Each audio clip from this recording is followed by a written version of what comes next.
Dzień dobry Państwu. Nazywam się Tomasz Witczak i jestem autorem niniejszego kursu statystyki matematycznej.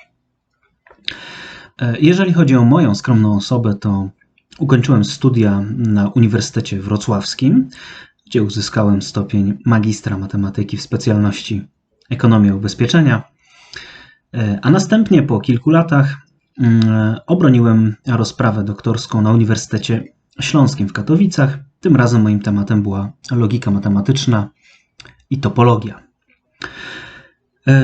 Kurs, o którym mówimy, kurs, który Państwo za chwilę będziecie przerabiać, jeżeli można tak powiedzieć, składa się z dwóch części, a każda z nich w pewnym sensie też z dwóch części. To znaczy, po pierwsze mamy do czynienia z wykładami, a po drugie z ćwiczeniami.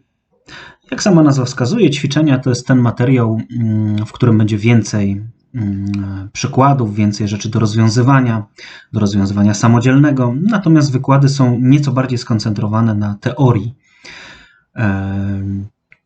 na prezentacji podstawowych wzorów, rozumowań, pewnych uzasadnień, czasami dowodów. Kurs w zasadzie dzieli się na, zarówno w obrębie ćwiczeń, jak i wykładów, na dwa główne, można powiedzieć, wątki. I to jest ten drugi podział. A więc najpierw jest statystyka tak zwana opisowa. Statystyka opisowa, czyli obrazująca, czy odnosząca się do sytuacji, w której mamy po prostu pewien pakiet danych i go badamy. Pewien skończony pakiet danych i badamy, jaka jest średnia arytmetyczna, średnia, powiedzmy, geometryczna, jeżeli jest nam do czegoś potrzebna, jaka jest mediana. Jeżeli mamy dwa pakiety danych, możemy sprawdzić, czy zachodzi między nimi korelacja liniowa.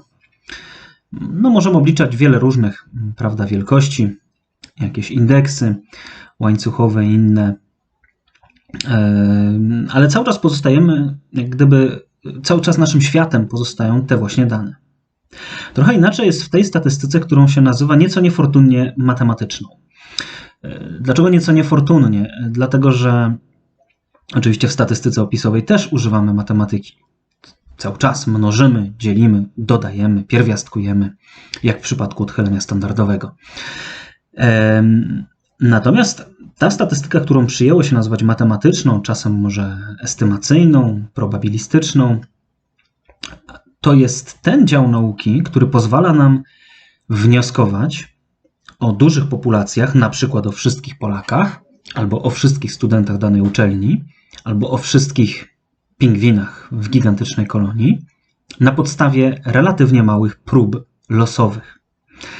Bezpośrednio pracujemy z 1000 Polaków, z 100 pingwinów, z 30 studentami, z próbką 200 wyrobów z taśmy spośród tysięcy, milionów, które są produkowane, a mimo tego możemy z dużym prawdopodobieństwem w sensowny sposób wnioskować coś na temat całej populacji.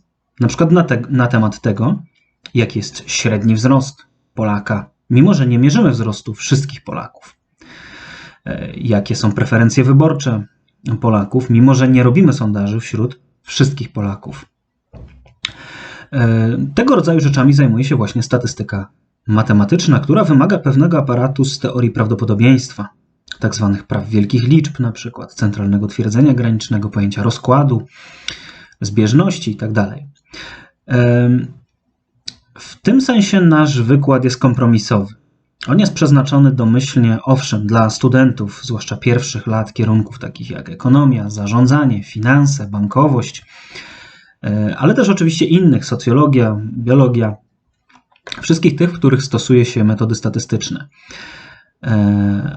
Ale odbywa się to przy założeniu, że uczestnicy niekoniecznie są studentami czystej matematyki, niekoniecznie ją znają, niekoniecznie mają czas, czy nawet, powiedzmy sobie wprost, chęć ją poznawać w szczegółach. Dlatego część narzędzi tejże statystyki matematycznej będzie pokazana bez dowodów, bądź tylko z zarysami dowodów, bądź na zasadzie omówienia pewnych zasadniczych intuicji, jakie stoją za formułami. Mamy tu na myśli chociażby to wszystko, co związane jest z przedziałami ufności, z testowaniem hipotez, z estymacją parametrów.